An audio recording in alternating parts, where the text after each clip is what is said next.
Good afternoon to all.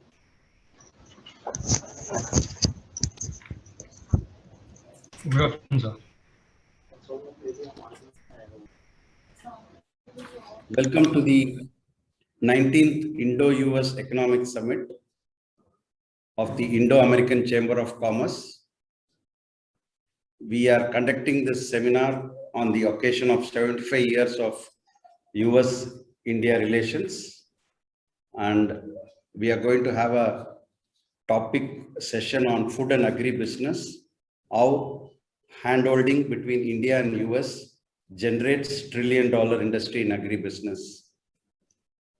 My name is Sudhir Kumar. I'm the Director Marketing of Frick India. I'm going to moderate this session.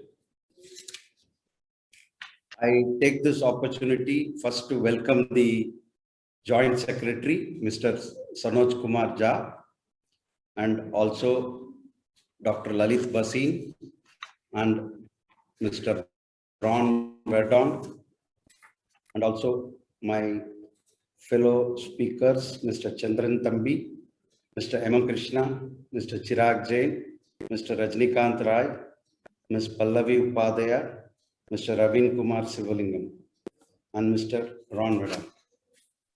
I would just give the theme of the topic and then move on for the individual speakers to move on. Like how handholding between India and US can generate trillion-dollar industry. As you all know, the Prime Minister has said that the farmers' income has to double by 2030. So this is a good topic for us to discuss and how it can be done. I will just touch upon certain points where we can do that and improve the economy of the agriculture farmers. The first and foremost is the valuation in agri products and also processing of agri products instead of sending it as a normal. Agri product means including farm, agriculture, also milk and other applications, value addition. Then the most important thing comes is the alternate crops. The farmers have to look at alternate crops where you can get more money, and where the US can support us is in soil conservation, increasing the crop yield, digital farming, or even contract farming, because India is a country where we have very small farmers, whereas US has got medium and large scale farmers. So we need to have contract farming or a cooperative type of farming to increase the educate the farmers how to increase the crop yield. And one more important topic which we need to discuss is also the wastage of food products. Like cold chain plays an important role in controlling the wastage of food products. And so we have, even though we have sufficient number of cold storages, but they are segregated in the growing areas. So we need to utilize the cold chain in proper way to stop the wastage of food products. So with this theme, we have a different array of speakers who are going to give us their knowledge sharing in how to improve the economy of the agriculturists, the farmers, and how US can help us, even though they are definitely helping in all ways possible to us, but how further we can improve this relationship as we are doing in the 75th year. So both one of the strongest and largest democracies in the world. So this will be a good session for us. We can share our knowledge, and it's going to be an interesting session for 1 hour. I would request all the speakers to stick to their timelines. 6 minutes, maybe you can take 1 minute or 2 minutes extra. We don't mind, 6 can go up to 8 minutes, but keep a tag on the timeline, please. First, I would like to invite upon Mr. Chandrasekhar Tampi.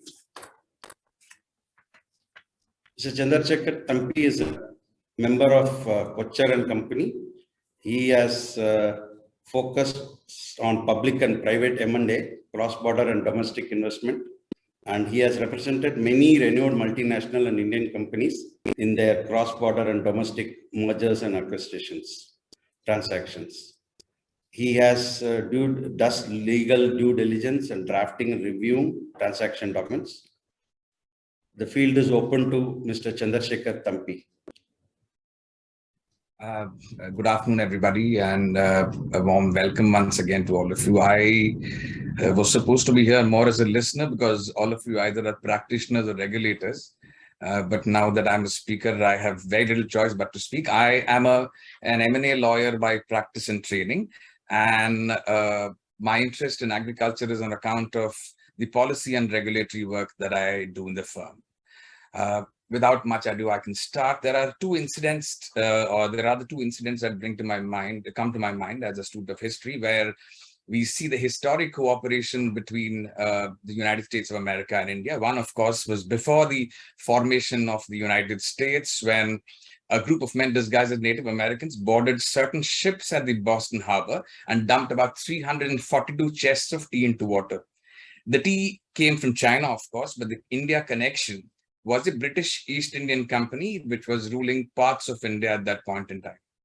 The second is not really an incident, but is what is called the Public Law 480 or PL 480, under which wheat was exported as aid to India.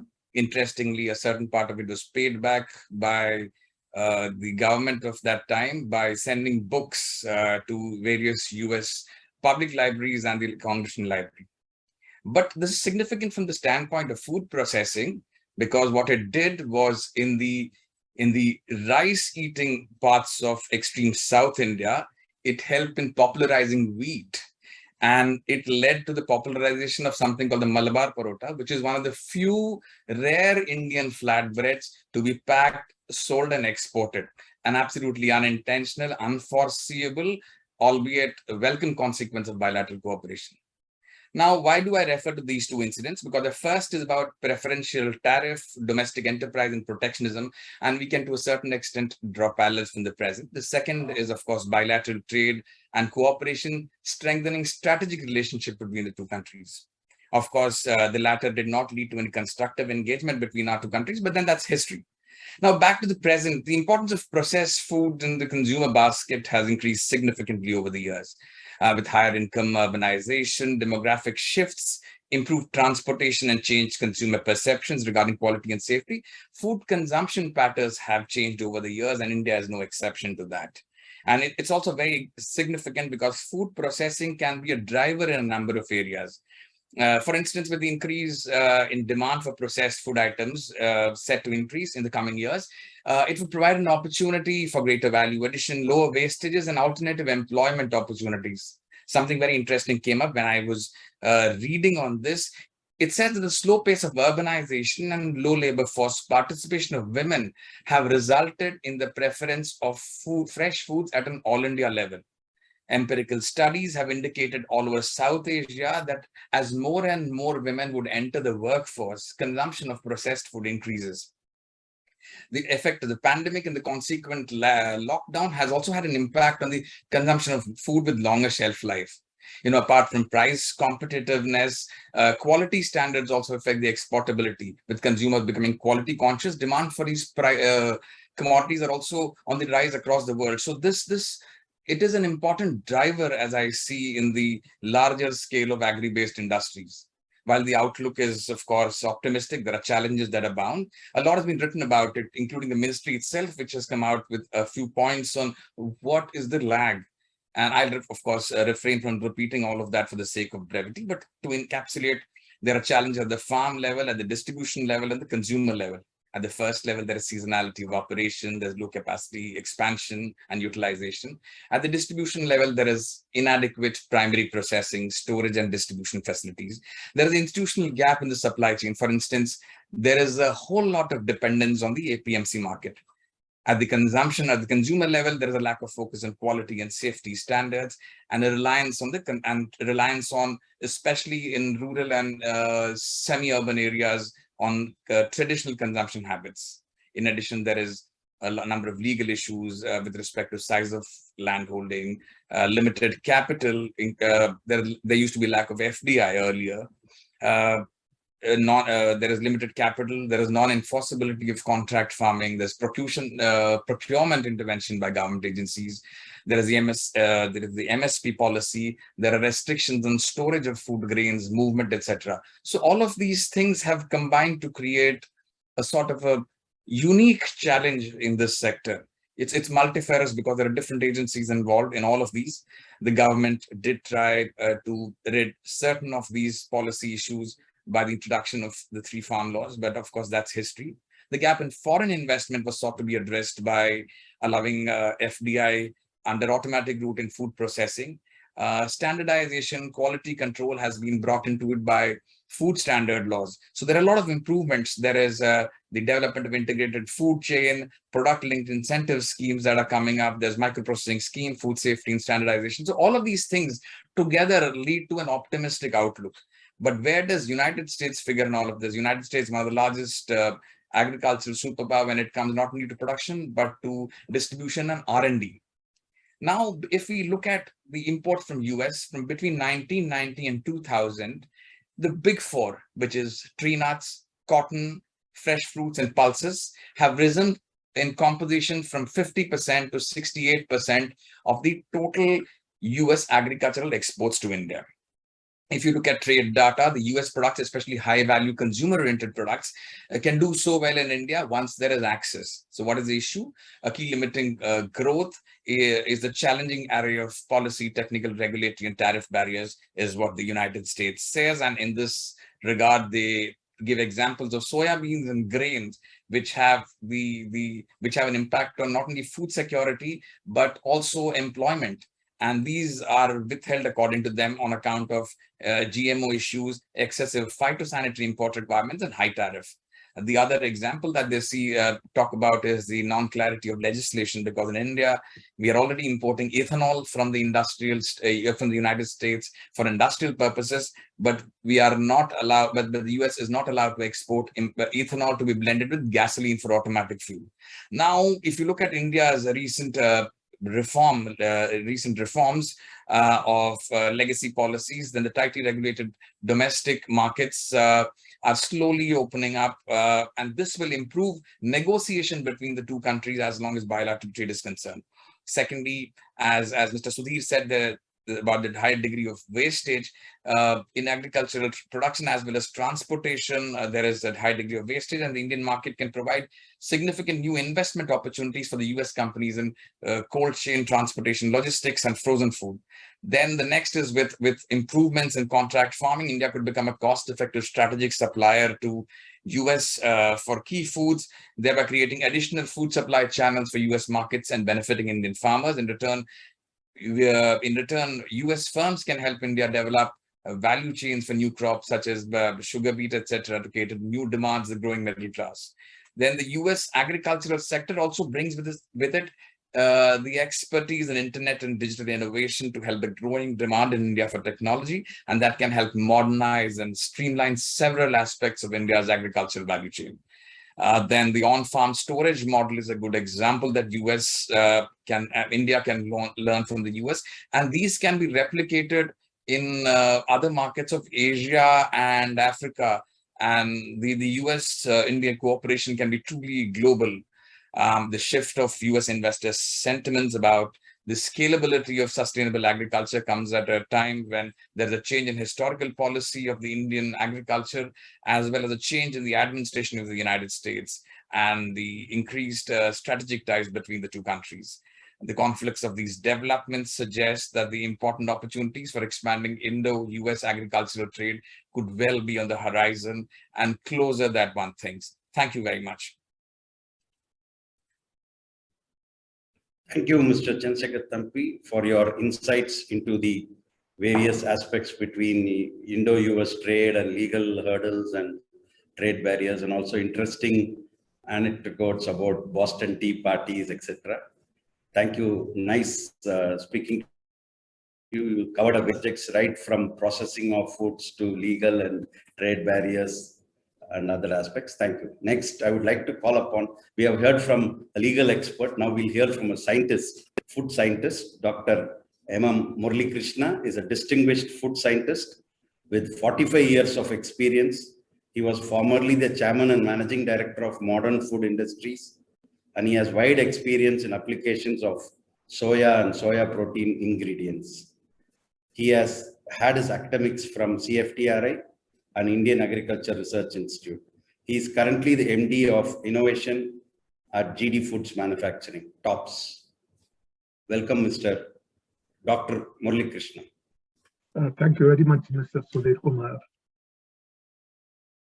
Very distinguished participants of this session here on agriculture and value addition. I wish to thank profusely Indo-American Chamber of Commerce for giving our organization, GD Foods Manufacturing India Private Limited, an opportunity to speak at this important session. I will like to speak briefly within the 5 to 6 minute time slot on millets with reference to sustainability and future food security. Post-independence, our agricultural focus has been largely towards achieving self-sufficiency in food grain production for assuring sustainable food security for the people. Thanks to the dedicated efforts of our agricultural scientists, and the Green Revolution has indeed made the country self-sufficient and beyond, particularly in respect of wheat and rice. Today we have as high a production as 320 million metric tons of food grains, of which wheat and rice constitute about 75% and millets around 15%. It's now largely recognized that wheat and rice that are central to our food and nutrition security are particularly vulnerable, sensitive and vulnerable to climate change. It is reported that as low as a half a degree centigrade rise in winter temperature is likely to reduce the wheat production by 450 kilograms per hectare, and a rise of 1 degree centigrade in night temperature over 35 degrees Celsius can reduce rice yields by 10%.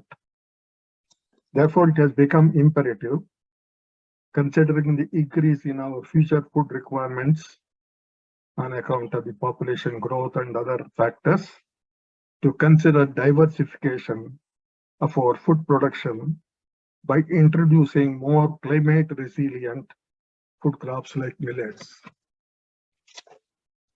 Millets like jowar, bajra, ragi, etc. have been a significant part of our food basket prior to the Green Revolution. Post-Green Revolution, these crops were not given adequate attention and were almost relegated as orphan crops. Millets have again come back in recent times into prominence on account of their climate and water resilience and ability to produce even under very harsh and adverse climatic conditions. Millets also now are recognized as good sources of micronutrients and dietary fiber. And the scientists have now started designating the millets not as core cereals, but as nutri-cereals. Millets are now promoted very aggressively and actively for production as well as for utilization as staple food and in the form of value-added processed food products like ready-to-eat, ready-to-cook, and a variety of nutrition supplements, and a large feeding programs like the midday meal programs or the integrated child development scheme programs operated by the state.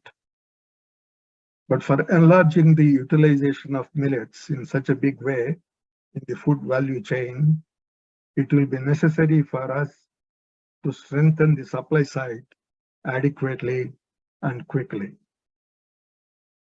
Millets contain moderate amounts of protein, and matching the protein levels of wheat and rice to some extent. But however, the protein quality of millets is very low in terms of delivery of essential amino acids and overall protein digestibility of the millet protein. In order to fully harness the value of millets, it will be essential for us to fortify millet-based staples or processed food products with good quality protein. This is particularly important for India in view of our high level of incidence of protein undernutrition and protein malnutrition among the people. The best protein source for fortification is invariably soybean or soy protein. Soya has the highest protein density and excellent protein quality of all known foods, and the protein quality in terms of its goodness to human health matches the FAO reference protein like the egg protein or the milk protein. That is the quality of soy protein compared to the millet or the cereal protein, which is 1/3 as good as soy protein in terms of its biological efficacy. So the best protein for fortification is soybean in terms of its protein density and protein quality. And India produces around 10 to 11 million metric tons of soybean annually. We are the 5th largest soy producing country after China, but the gap between our production and Chinese production is quite large. And this soybean that we produce is crushed, solvent extracted for oil, and soy meal for animal feed. Our crushing and solvent extraction plants currently operate around just 30% capacity utilization due to shortage of soybean availability.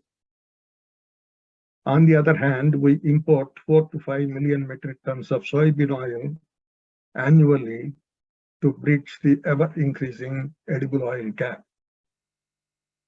US is the world's largest soy producing country, and all the soybean grown in US is under strict sustainability protocol. Apart from commodity soybeans for oil extraction or for use as animal feed, US produces varieties specially grown for different food-based end-use applications. Various food applications where soya is either an ingredient or the total ingredient in itself. There are varieties that are tailored, especially from the functionality point of view and the nutrition perspective, to meet the end-use application of various processed food products. So it would be synergic and perhaps symbiotic for us to source sustainably grown soya bean to augment our own production from United States and further process in India to bridge our edible oil gap, as well as to help provide appropriate protein nutrition to the vulnerable sections of population. Particularly, protein nutrition will play a very important role in building a healthy India, India that is effervescent and energetic, and a population that is strong enough to face all the future challenges of this country. So protein fortification, since we have limited production of soybean, it is perhaps possible for the trade and industry to leverage and source soybean from United States grown under sustainability protocols to bridge our protein and edible oil gaps. I know there may be minor roadblocks like tariff and non-tariff barriers, and I'm sure these are small issues for the agencies to resolve in the overall context of improving our health and wellness through improved protein fortified food and protein fortified food products for our population. Thank you very much indeed for this opportunity, and I close my.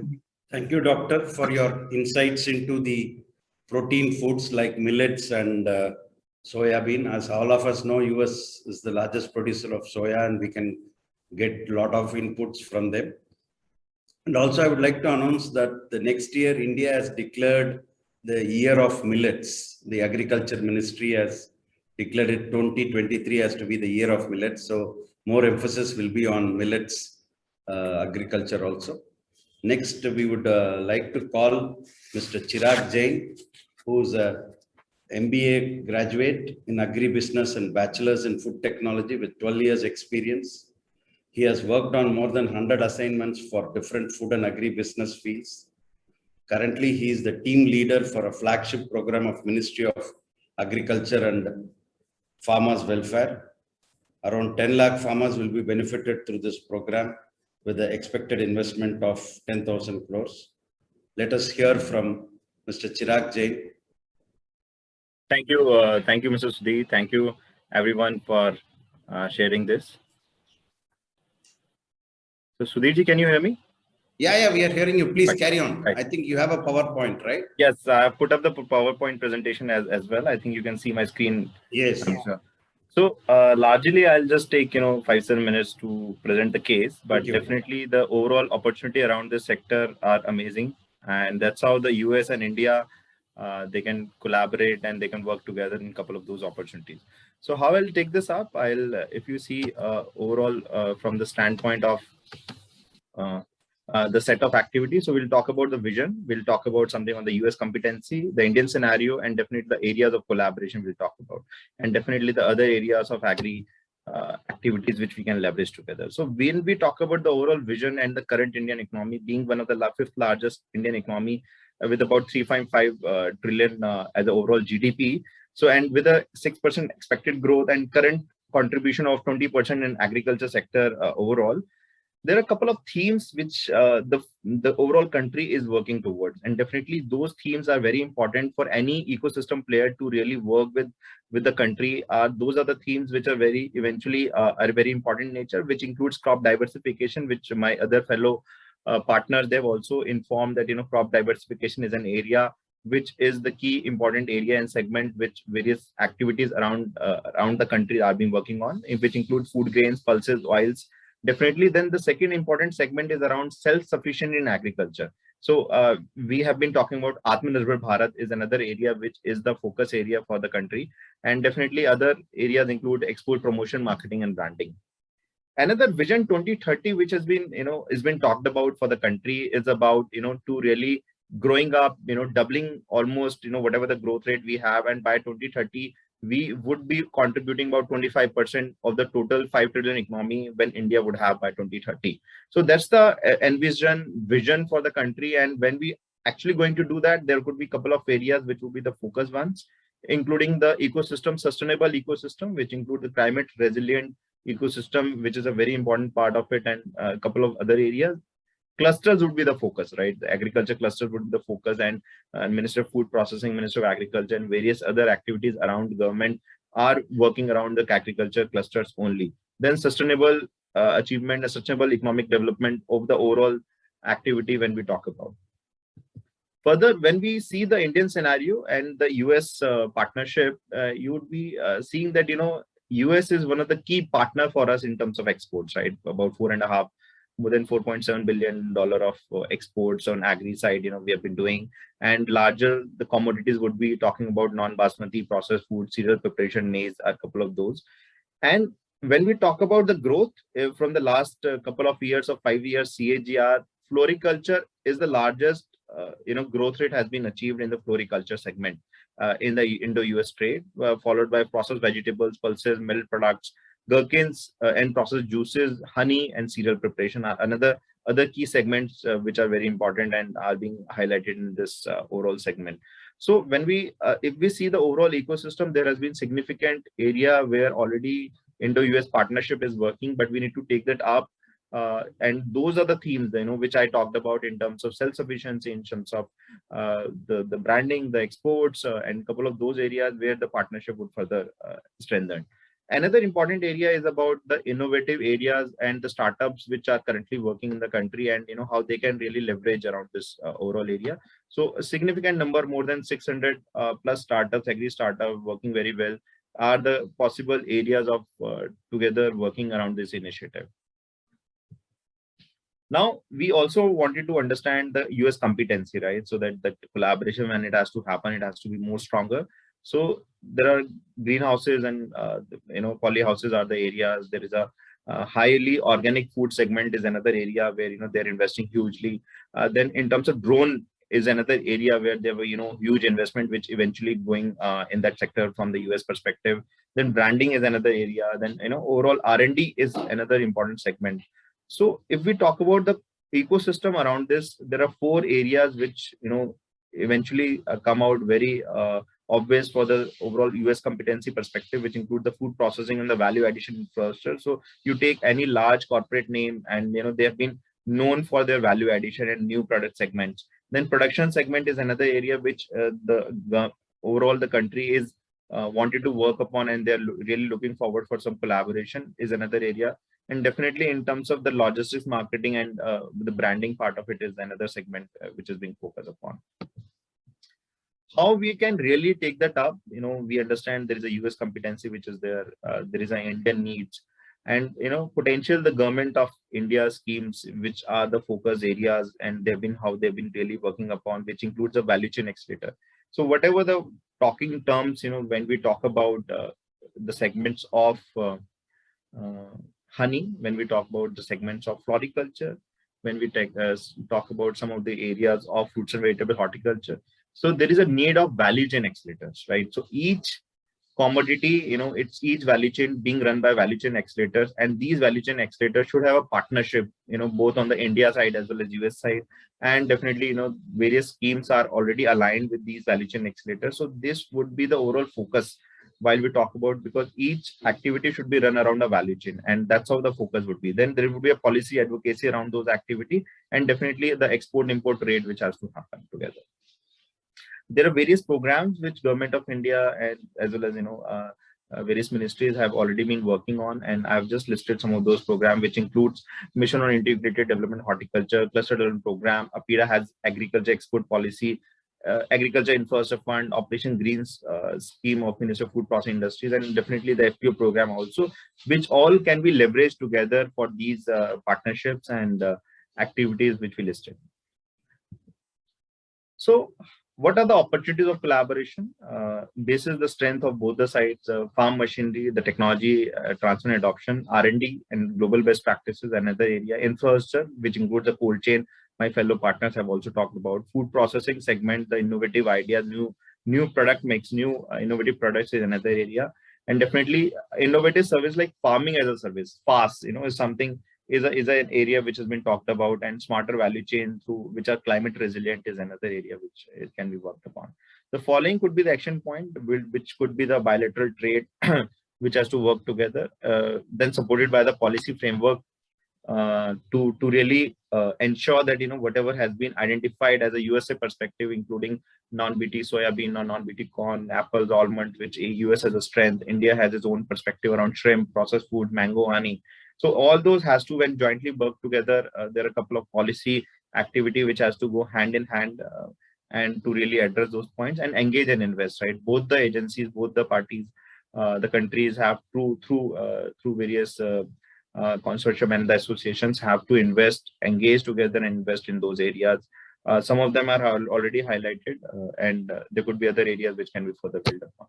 So this is in brief I wanted to talk about, and happy to have further questions and answer those points. Thank you, Mr. Chirag. It was a very descriptive presentation to give various schemes by the Ministry of Food Processing and also the facts and figures of the export and imports from US.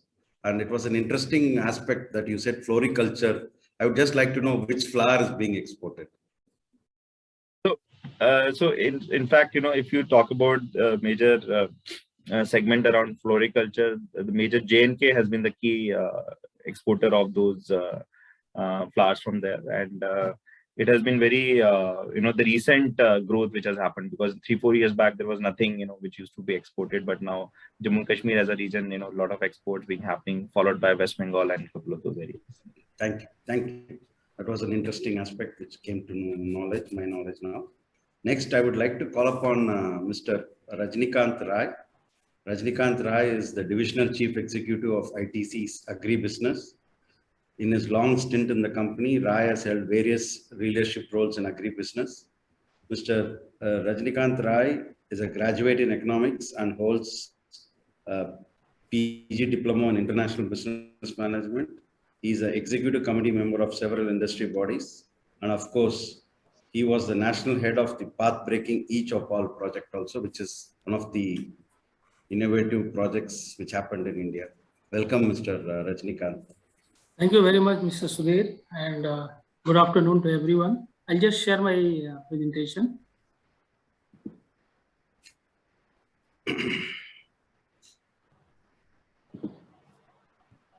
It's visible? Yeah, it's visible. So actually, my focus is going to be on the millet program, what we are running in ITC. So quickly, I'll share what we are doing in ITC. My introduction would be on business of ITC and brands, and also I'll cover the millet program, what we are running, also what kind of government supports coming in on the way, and also way forward what we are going to do in this. So as you must be knowing that ITC in the business of 5 verticals: FMCG, agri-business, hotels, paperboard and packaging, and ITC Infotech. So we are dealing in multiple verticals in our organization. We have almost 20 lead brands in our food segments, apart from the cigarette categories. So we have also the power brands in the Ashirwad sector. I'll just share that part also. So ITC actually in agri sectors, we are last 35 years, we are working in that. Our presence are in 22 states and 22 districts currently we are handling. 20 commodities value chain we are playing in, and almost 160 operational locations we are dealing with. So we are also in the wheat, soya, seed products, as well as the plantation crops like coffee and all that. So we are in the multiple verticals of the crops we are dealing in. So bulk commodity we are dealing in like rice, soya, maize, exports, as well as in domestic markets. Value-added products we are dealing with the shrimp, spices, horticulture products. All these are in domestic as well as export markets. We also got the agri value chain in the value-added segment, which is a frozen snacks and frozen vegetables. And we have a rural platform, which is our core platform to work on which we are working. So like we have Chopal Sagar for rural sales and distribution in the rural area. Chopal Pradarashan Khet we do for demonstration of the crop. We have the program called Baro Mahine Haryali. We are dealing with the farmers directly to support them to grow third crop in the summer. And also we are working on the Swasth Chopal, that is actually helping the society for improving their health conditions. These also are the part of this platform. As you are knowing that ITC is the only company in the world at size, which is positive, water positive, solid waste recycling positive, and carbon positive last 16 to 20 years, these segments. Currently, we are almost 42% renewable energy use in our operations. And we have also done the forest for our plantation for our paperboard industry, almost 8,75,000 acres. The green field we have created. And we are running 8 lakh students are actually helped by us on our through the education program we are running in the rural India. So I'll just come to the millets.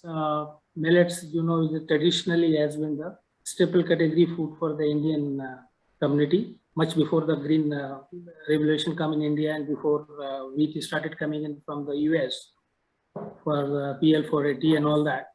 So it's a very known category of food items in India, and people have been using traditionally these crops. So bajra, jowar, quinoa and foxtail, ragi. These are the major crops, and which is also called as a kind of basically is a superfood for the health point of view.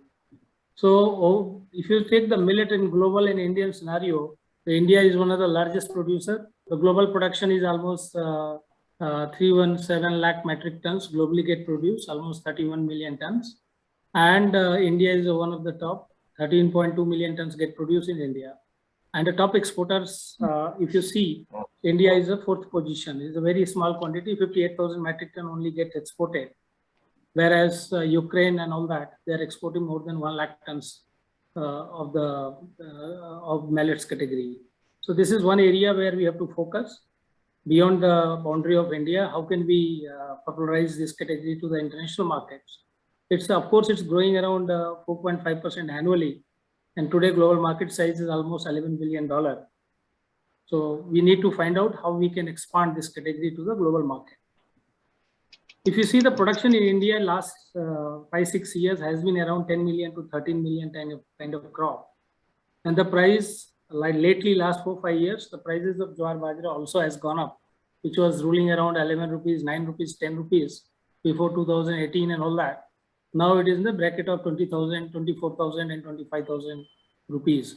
So I think one good thing has happened. The government has come out very well on the policy, and they have declared the MSP, which is actually kind of a good return to the farmers. But the challenges are still we have to work out on the yield front on this category.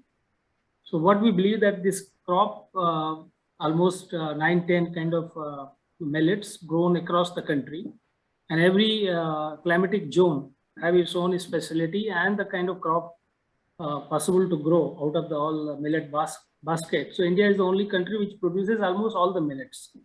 The some millets are higher quantity and some millets are smaller quantity. So it's a large crop segment. I'll come to what we have done. So we have already launched the millet category in our superfood kind of atta, staple category. So we are in Ashirwad brand, which was our main brand for atta. We have already launched there for the ragi flour. We have launched millet mix flours. We have also launched some kind of biscuits, which is a 5 grains getting used in that. And recently we have launched the poha also, where we are mixing certain millets in that. So these are the certain product developments we have done, and this is reaching a sizable kind of demand in the market. And going forward, we are in the process of further other categories to develop on the millet-based production.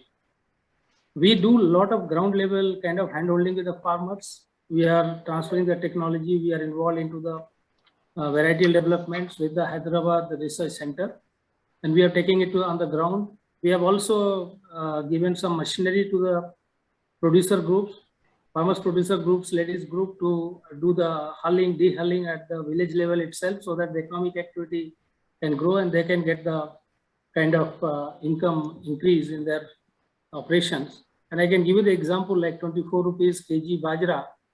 After processing, they are able to sell at 36 rupees. The cost wise, it is 1 to 2 rupees kg only, but this is because it required a very small level operation. It is always advisable to use these groups to further do the value addition, which is semi-value addition level, before going into the final product development and the marketing to the finished product. So these are the certain intervention we are involved in.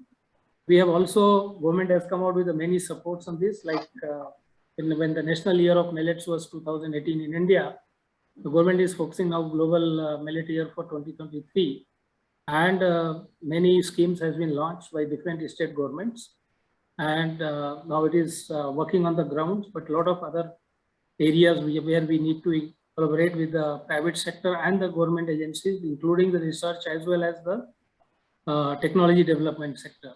So some of the states has come up the few intervention in the different area where technology, variety development, and kind of subsidy to the promoters of ground level operations, crop development, mechanization, and all that.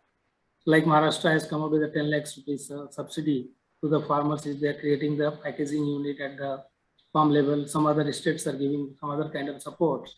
So these are the certain government schemes are going on the ground. What we require is now to take the schemes to the kind of market linkages, in a sense that what is market requires and what kind of private and the government support we can do the innovation in this segment and support the farmers on the ground level to increase their economy so that they can expand their activity on the ground.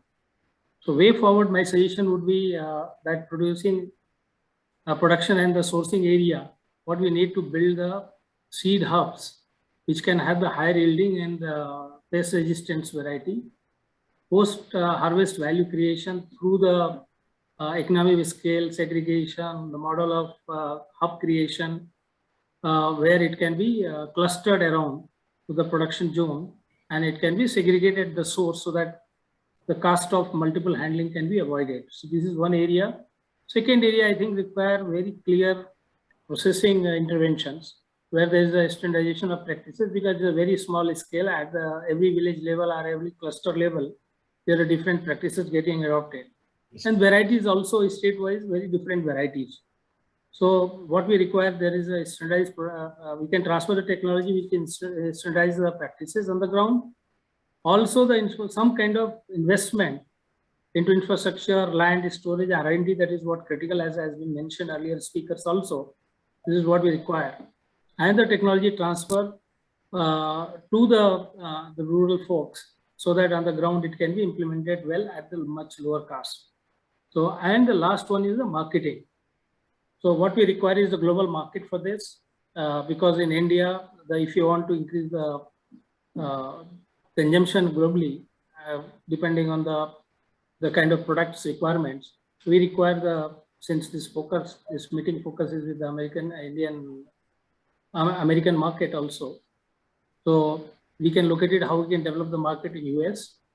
And also what we require is a kind of barter trade systems between both the countries, so that it can be expanded to larger areas, so that the economy, like India is exporting only 40,000 tons, can it grow to at least 500,000 tons to export market, where the value can be captured much larger level.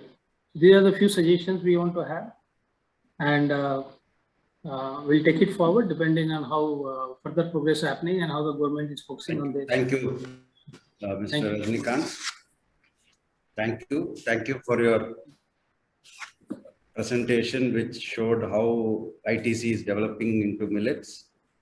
So I would, I think we are running short of time. Sorry, I think Mr. Kumar Sivalingam, with 15 years of experience, he is working with Tata Consultancy Services. He is head of strategy for business development of digital farming initiatives.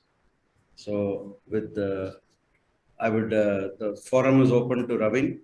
Ravin, I would request you if you can maintain the timeline, maybe 6 to 8 minutes, because now we are on the fag end. The secretary is waiting to give his address. Thank you. Not a problem. I think the major points have been covered by the esteemed speakers already, so I'm not going to repeat it. But just a few points I want to touch base from a technology perspective, because primarily we are working from a technology enablement point of view. So we are focused on a couple of pillars. One is obviously emissions is a bigger problem. Every country is focusing on reducing the overall emissions from an agriculture point of view. That's a global focus area, and we are looking at how technology can play a crucial role. The second part is visibility into how is it grown, what are the conditions, how sustainable it is, etc. And so how technology could scale up such monitoring activities. And finally, the improvement of soil fertility and reduction in water usage. So these are the three pillars that we are focused from TCS digital food and animal care initiatives perspective. And from these, we are looking at 4 or 5 research areas that we are currently working on. One is improving the soil microbial characteristics. How do we ensure that we are able to better understand the microbiome profile of the soil, and how do we make sure that we are able to trace how different crop management practices are impacting the profile, and be able to contribute towards crop yield and the overall sustainability of food production is an area of research. The second part is we work with a lot of agri processing and agri trading companies along with US in terms of helping them to work with smallholder farmers in India in terms of providing digital platforms to standardize the crop protocols and be able to disseminate the knowledge at the right frequency and right time to be able to ensure that the quality of the produce and the overall procurement of it is streamlined. So we work in enabling our customers and the global companies to work seamlessly with the FPOs and the smallholder farmers. That's an area of work that we could look at. The second part is the third component is especially looking at ensuring that we are able to monitor and certify compliance towards sustainability practices, whether it is cover cropping or tillage practices or crop rotation practices. How do we ensure that we are able to scalably monitor such activities on the ground and be able to provide such reports through usage of drones and satellite imagery is a core focus area. We work with a lot of our customers in certifying soybean compliance and sustainability activities across the globe. And the fourth component that we have now started with, along with our foundation, is also to promote social entrepreneurship, especially in the traditional rice and millets. So we believe that in order to be able to scale up or improve the farmer income, the local farm entrepreneurship is very key. So we are looking at how the credit and farm infrastructure support can be provided to the local entrepreneurs to improve the local food production and move towards farm entrepreneurship area. And finally, we are also looking at how do we bring in technologies such as hyperspectral imaging or simple mobile-based cameras to enable the grading of products once it is ready, and also looking at how do you enable the traceability of commodities which are in compliance to the global good agriculture practices that are involved. So those are some of the key focus areas in which technology could play a greater role in terms of scaling up our cooperation and be able to source products at much more confidence. Thank you.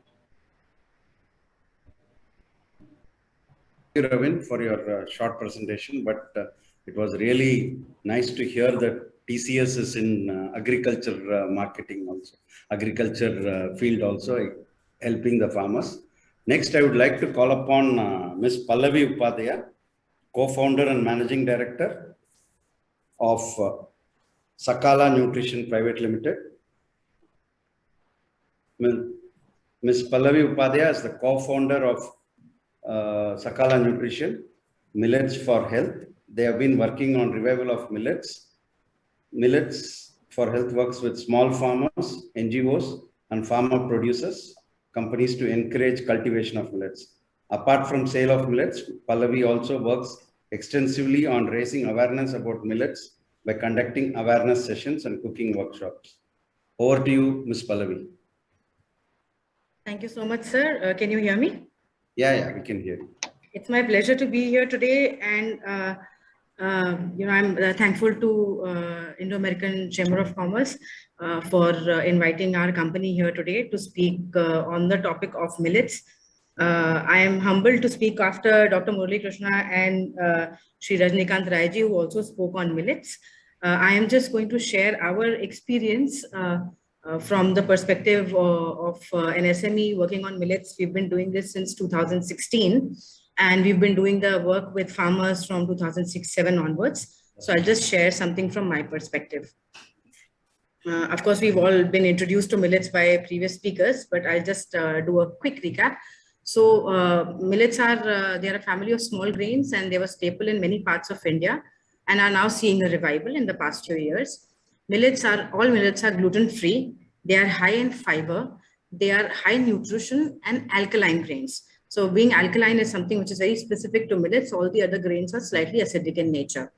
In 2018, through a government notification, millets and ragi, bajra, jowar, etc. were renamed by Government of India as nutri-cereals, as opposed to coarse cereals in the earlier documentation, due to millets being a powerhouse of nutrients.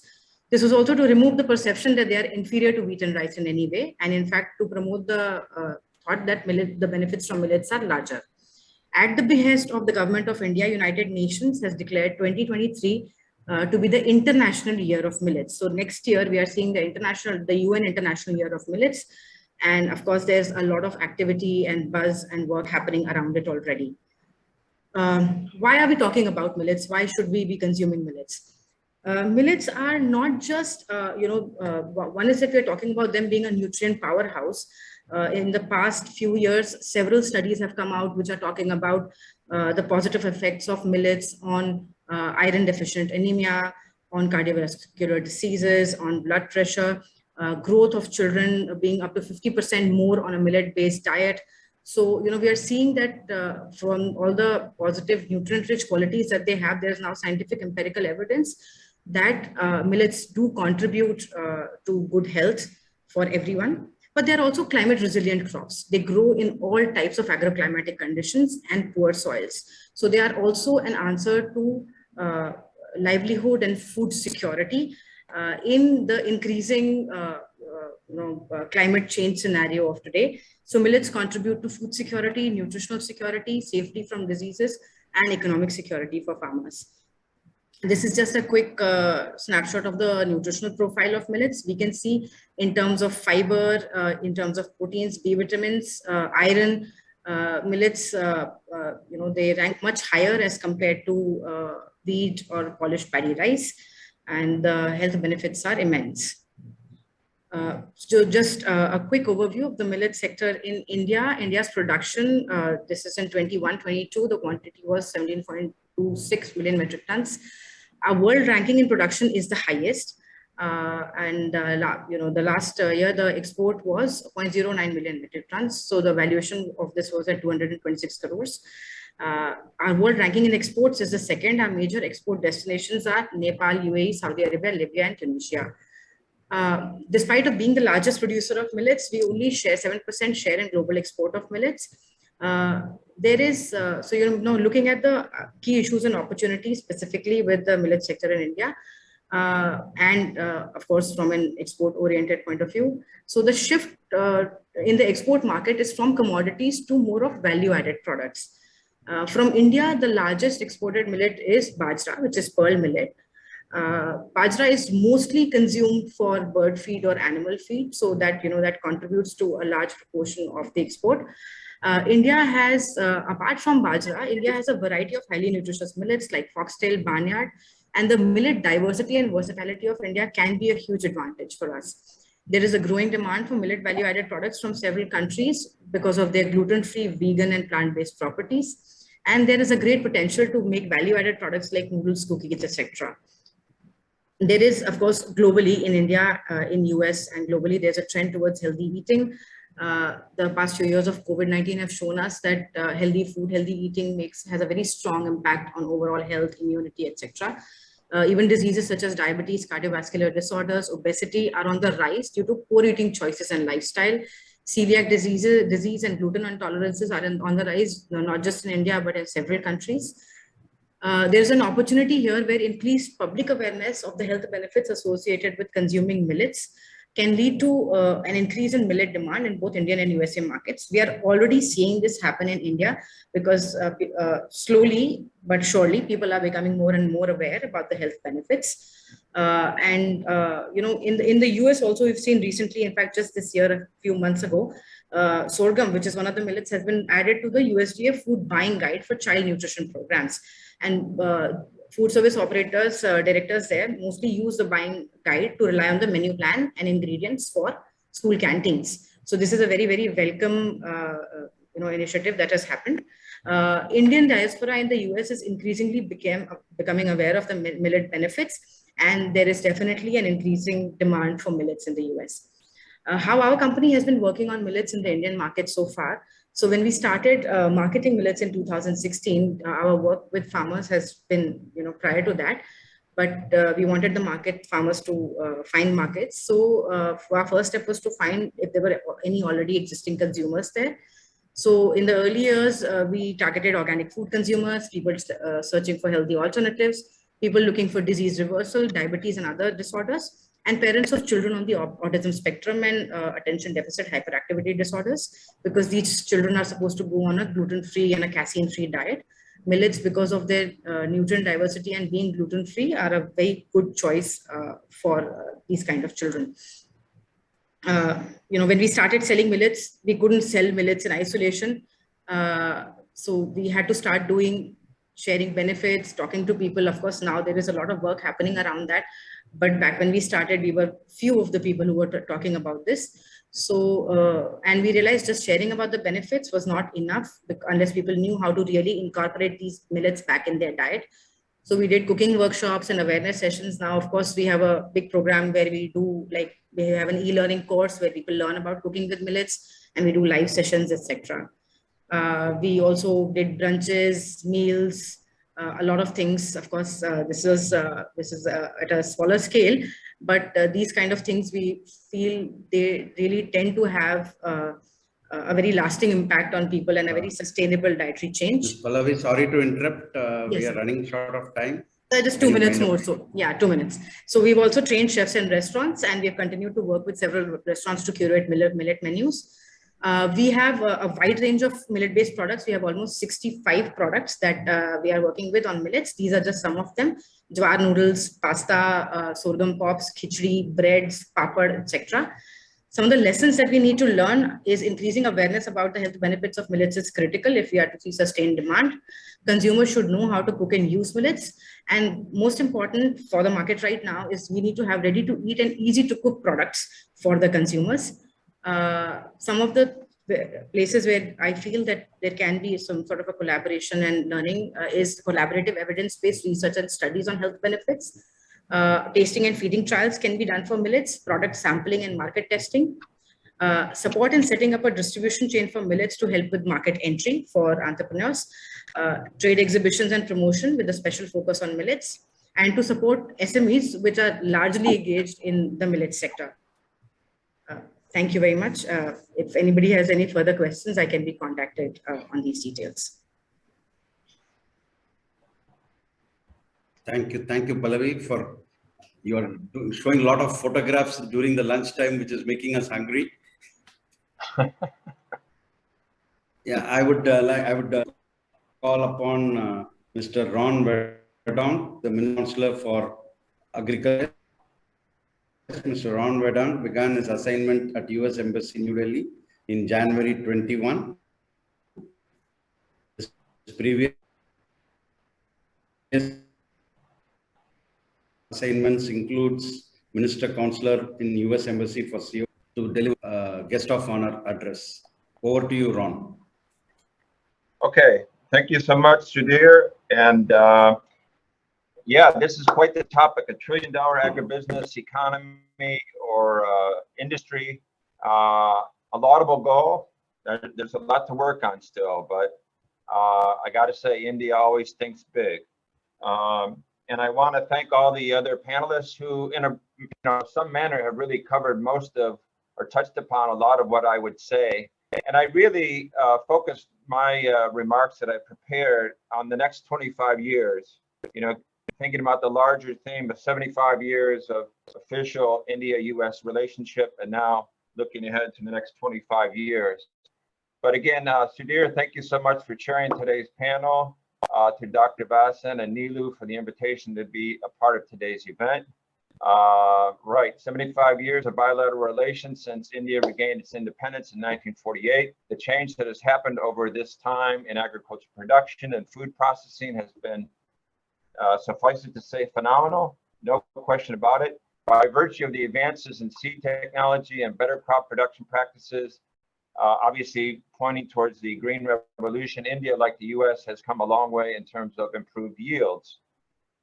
However, if we consider trade in agricultural products between our two countries, some 50 years ago, and I don't have data that goes back to 1947, but back to 1950, I was interested to learn that US exports of agricultural goods taken as a whole exceeded those of India's exports to the US market, which is to say we exported in 1950 about $250 million worth of product and commodities to the Indian market. India in turn exported about just over $150 million worth of product.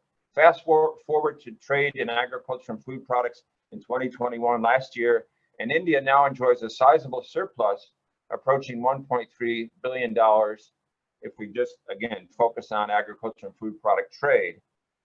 But 2021, as the younger set is given to say these days, that was so last year.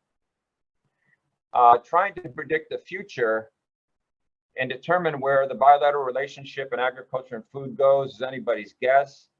As matters stand, as you would say, big picture, given India's intensive use of land for agricultural production, there isn't much new ground to cover horizontally. That is, much of the arable land is spoken for, Indeed, today, India has more acres in crop production than any country in the world, about 170 million hectares.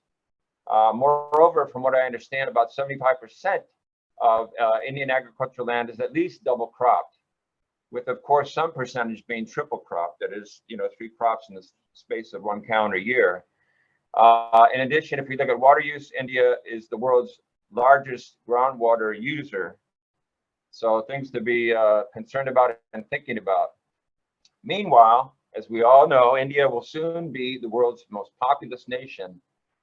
Meanwhile, climate change is making itself ever more obvious, and we have seen the impact this year with the wheat crop, and now, the wheat crop and the early onset of high temperatures starting in mid-March and running through June, and the impact that it had on the crop, which was down about 10% versus last year, even though the government numbers don't yet reflect that. Now we've had an especially erratic monsoon with attendant concerns for the rice crop. So when you put all these challenges together, my sense is that India will need to more earnestly consider new plant production technologies, some of which our speakers, some of the fellow panelists have touched upon, to mitigate some of the impacts of a warming atmosphere with less predictable precipitation in order to provide improved yields. When we compare yields across crops, we see that India and the United States, on average, for a crop like wheat, produce something similar per hectare, about 3 metric tons per hectare. But if we consider other crops like rice or cotton, India's yields are about half those of the United States. And in the case of groundnuts, the average hectare of Indian farmland produces just 20% of average US production. And to be sure, growing crops, farming, if you will, is a multifaceted undertaking, as you all recognize, but beginning with proven plant genetics is fundamental. Adding to the challenges we see now and moving forward here across the Indian landscape is that while the economy is evolving, agriculture continues to be characterized by very small acreage output and subsistence production. So we are not seeing economies of scale. Of course, for India, a good chunk of that has to do with the population size that is rural and that is involved in farming. As we know, we're talking about hundreds of millions of people.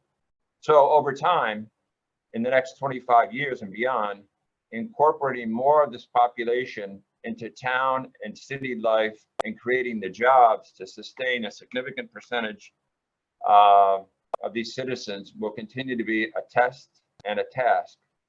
But to me, that is a paramount challenge for India, is how are we going to transition, more of that rural population, the population that depends on agricultural production, agricultural subsistence, to other work in the economy, right? Otherwise, we're not going to have the economies of scale. Now we can try to, and speakers on the panel touched upon this, try to increase yields, try to improve quality for products like millet and the different varieties of millet and sorghum, and that's wonderful working with small farmers. But to have the economies of scale and the output that compares with some of the rest of the world, then we have to switch the paradigm, I would argue. On the other side of the coin, and somebody touched upon this at the outset, it's unfortunate to note that nearly 40% of the food produced in India is wasted every year due to fragmented food systems and inefficient supply chains, which the FAO has certainly reported about and researched. So if we can make some headway in this regard of improved infrastructure to get crops to market, to raise the percentage of fruits and vegetables that are processed to increase usability, to increase cold storage, and again, panelists, members of the audience are very much familiar with the cold chain here in India. But if we can increase cold storage where applicable to help reduce what is otherwise wasted output, this will be a vector for mitigating what will otherwise be an increase in imports. It is worth noting that on the US side, we're not doing much better in that the estimate is that 30% of food is wasted in the United States, primarily at the retail and consumer level. Of course, some of the speakers in this session are well acquainted with the challenges of reducing crop and food spoilage and wastage.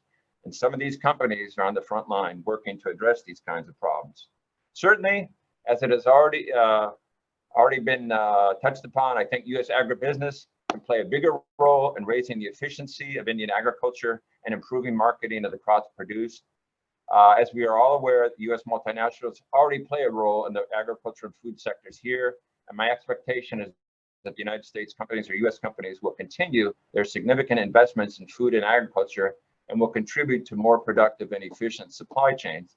And then I would just add, it is also the fact that every year, right, India is sending tens of thousands of Indian students to the United States to learn. Some of those, yes, they're studying everything from law to medicine to engineering, but some of those Indian students will come back and work in agriculture and food and make an impact in that regard. And then one of the speakers also talked about the Indian diaspora, millions of people already. We had that back and forth, the exchange of not just the people coming back and forth, but the ideas and preferences and tastes, and how that also has an impact here at home in India, let alone the impact that the Indian diaspora has in the US market itself. And that, my friends, is a bit of my take on where things are at in agriculture and food here, and where they may be going and need to go over the coming decades. Thanks again to the IACC for the invitation to participate in today's session. Thank you, Ron, for your nice insights and wonderful speech. Now, I would like to call upon the Joint Secretary, Shri Sanoj Kumar Jha. We are really sorry, sir. We kept you waiting. We have offshoot the time by 10-15 minutes, but we are all waiting eagerly to listen to you. Mr. Sanoj Kumar Jha joined Indian Administrative Service in 1997 and is currently posted as Joint Secretary in Ministry of Food Processing. He has worked in various capacities in Government of Sikkim and Government of Jharkhand. He is a graduate in physics from Hindu College and MSc degree in Public Policy and Management from King's College, London. Over to you, sir. Thank you. Thank you, Sudhir. I mean, my pleasure to be here. Good afternoon, everyone. I'll keep my address very short, in fact, so that we don't overrun time by a lot more. At the outset, let me thank the Indo-American Chamber of Commerce for organizing the 19th Indo-US Economic Summit, commemorating the 75 years of India-US relationships, and inviting me to the session on agribusiness. The US and India have played a very important role in the negotiations at the WTO also, and they have been responsible for initiating several important discussions and many path-breaking resolutions in the international fora to their credit. Agriculture is the source of livelihood for the 7 billion plus human population, and understandably, it has been high in the agenda of the Indo-US economic relations. The US has always been a powerhouse in the field of agriculture, and India also, since the Green Revolution way back in the 1960s, it has become a very important player in the agriculture sector in the national market. In the recent years, the focus on agriculture has shifted to sustainable development. In this direction, greater attention is being paid to organic farming and increasing productivity through environmental friendly measures. Several Indian states are taking, and they have taken, initiatives to reduce dependence on fertilizers, insecticides, and pesticides. But I was posted with the government of Sikkim sometime 2014, when the state was declared as the first organic state in India, and perhaps still it is the first organic state in the world. So, I mean, the thinking behind all this is that we need to be more focusing on sustainability. In the recent years, there has been increased focus on agribusiness, not only to reduce waste and losses, but also to add more value, employment, and income, and leading to income generation for the farmers. To this effect, several schemes are being run by this ministry also, as well as other ministries, and they relate to establishment of cold chain, setting up of processing units, upgradation of processing units. We also fund setting up of agro-processing clusters, food testing laboratories, undertaking research and development activities. We also provide support for micro food processing units, which are very small scale, and the support is roughly about 10 lakhs.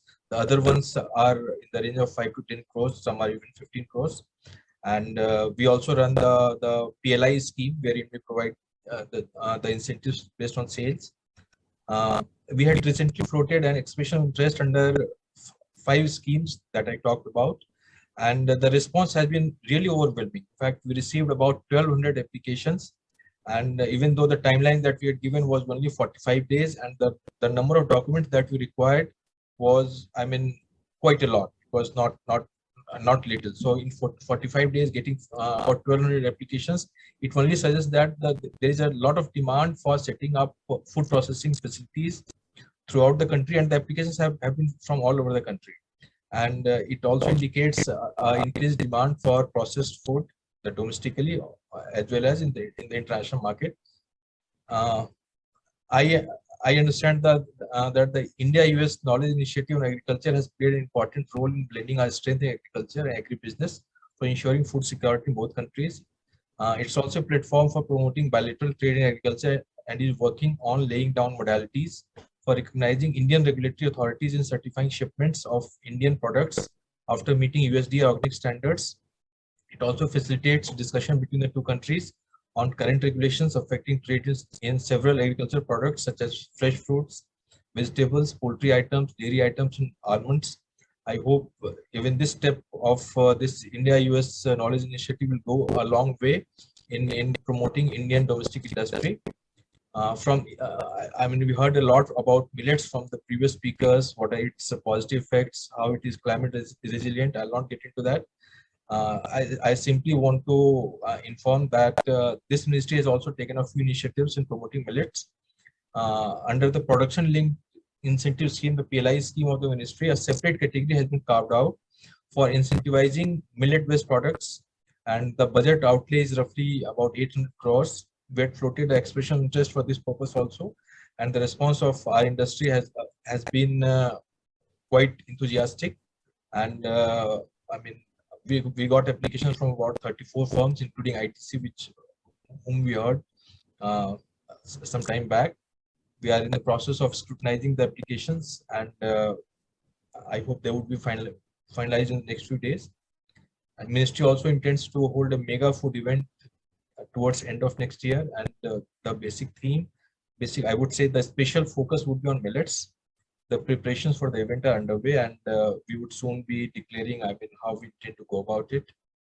There are other ministries of Government of India, including Ministry of Agriculture, who are also joining hands with us.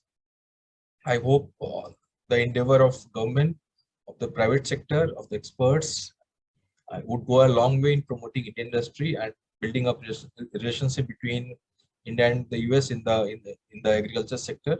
That's all from my side. Thank you once again for inviting me today. Thank you.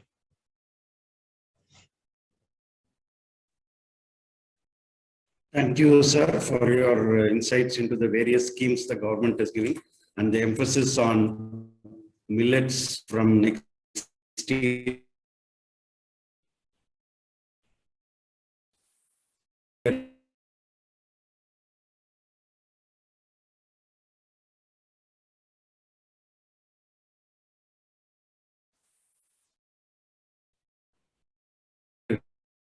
You have lost your voice. Seems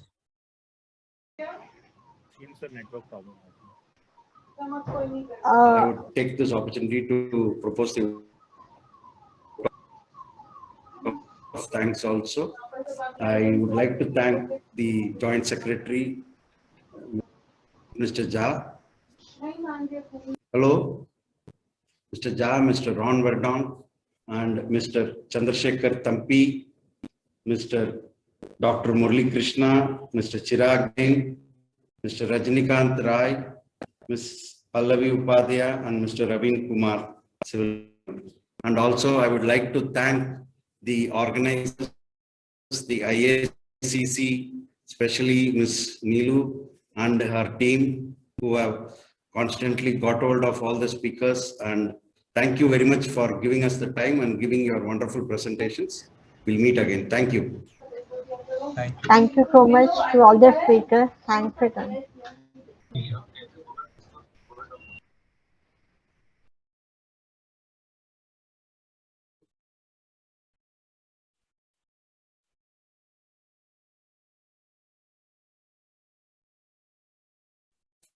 Thank you.